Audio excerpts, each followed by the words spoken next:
बिहार में आज भोजशाला के पास नमाज होने वाली है। दोपहर 1 बजे से 3 बजे तक का वक्त तय कर दिया गया है।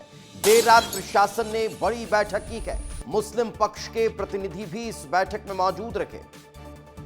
कमाल मौलाना वेलफेयर सोसाइटी के सदस्यों का बयान भी सामने आया है। मस्जिद के ठीक पीछे नमाज होगी, ये मुस्लिम पक्ष ने कहा है। सुप्रीम कोर्ट के अंतरिम आदेश को उन्होंने इंसाफ बताया है। मुख्य याचिका पर 5 अगस्त से सुनवाई शुरू होने वाली है। सुप्रीम कोर्ट ने भोजशाला के पास नमाज के आदेश दिए हैं और अब यही कारण है कि ये कैंपस तय कर दिया गया है। मगर इसको लेकर भी विवाद देखने को मिल रहा है। इसको लेकर भी नाराजगी सामने आ रही है। ये नाराजगी क्यों सामने आ रही है? क्योंकि जिस स्थान पर नमाज के लिए जगह दी गई है वो स्थान किसी का खेत है, वो स्थान किसी की जमीन है जहां पर खेती चल रही है। यही कारण है कि लोग परेशान हैं। मगर चलिए पहले और अब मैं अंतर बता देता हूं। पहले भोजशाला के कितनी दूरी पर जगह दी गई थी और अब कहां जगह दे दी गई है, ये देखिए।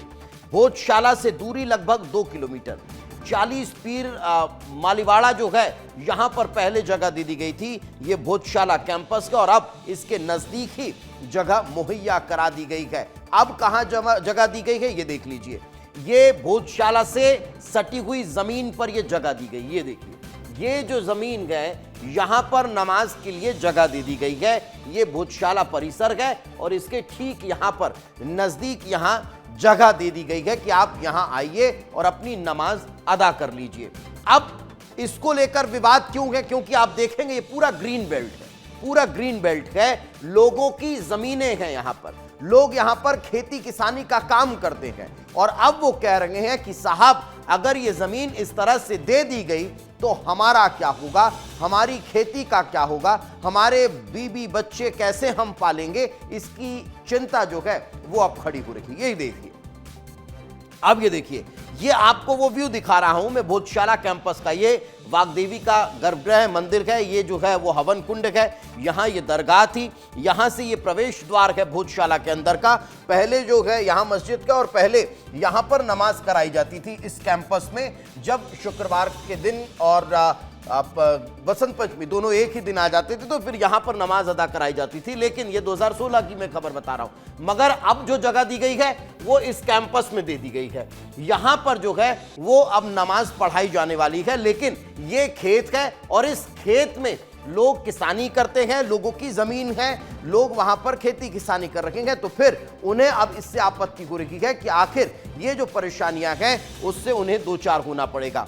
जो तस्वीरें आप देख पा रहे हैं ये वही तस्वीरें हैं जब लोगों का खेत जो है उससे होकर सर्वे के लिए टीम को पहुंचना पड़ा। इस वक्त हमारे सहयोगी जफर हमारे साथ जुड़ चुके हैं, उन्हीं से बातचीत करते हैं। जफर, जगह तय कर दी गई है लेकिन इसके बाद भी क्या अभी विवाद जैसी स्थिति बनी हुई है? जिसका खेत है वो कह रहा है हमें पता ही नहीं है, हम तो खेती कर रहे हैं। क्या इस तरह की स्थिति अभी वहां पर बनी हुई है या कोई बीच का रास्ता निकाला गया? बिल्कुल दीपेश, बताना चाहूंगा कि कल सुप्रीम कोर्ट का आदेश आने के बाद से ही जो है लगातार मीटिंग चल रही है। अभी भी धार पुलिस अधीक्षक कार्यालय में मुस्लिम पक्ष के जो प्रतिनिधि हैं उनके साथ धार कलेक्टर और एसपी और कई वरिष्ठ अधिकारी जो बैठक ले रहे हैं। अंदर बैठक चल रही है। वहाँ पर जो स्थिति है, भोजशाला के पीछे का जो स्थान है जो नमाज के लिए दिया गया है, वहाँ जो स्थान है, जो सर्वे नंबर बताया गया है उसको बताया, जो कमाल मौला दरगाह है उसका बताया गया है। वहीं वहाँ जो स्थानीय लोग हैं उनका कहना है कि ये वो जो स्थान है वहाँ पर उनकी कई पीढ़ी से वो खेती कर रहे हैं और वो वहाँ पर रह रहे हैं। इसको लेकर के वो विरोध कर रहे हैं। हालांकि जो प्रशासनिक अमला है वो मौके पर पहुंचा था, नमाज को लेकर के जो व्यवस्था है वो करे। आप देख सकते हैं धार कलेक्टर और एसपी पुलिस अधीक्षक कार्यालय में जो है मुस्लिम पक्ष के जो प्रतिनिधि है उनके साथ बैठक कर रहा है नमाज व्यवस्था को लेकर के। और शहर में सुरक्षा के पुख्ता इंतजाम किए गए हैं। चप्पे चप्पे पर पुलिस बल तैनात किया गया है। जो नमाज के लिए जो जगह है वहां पर भी बड़ी संख्या में पुलिस बल तैनात किया गया है। लेकिन मैं एक और चीज समझना चाह रहा हूँ, मैं एक और चीज जफर समझना चाह रहा हूँ। मौसम जिस तरह का बना हुआ है, परिस्थितियां जिस तरह की दिखाई दे रही हैं, रास्ता जिस तरह का वहां देखने को मिल रहा है, क्या नमाज वहां पर हो पाएगी? क्योंकि कीचड़ दिखाई दे रहा है, खेत है, वहां फसल लगी होगी या फिर बोनी की तैयारी होगी, कैसे संभव हो पाएगा?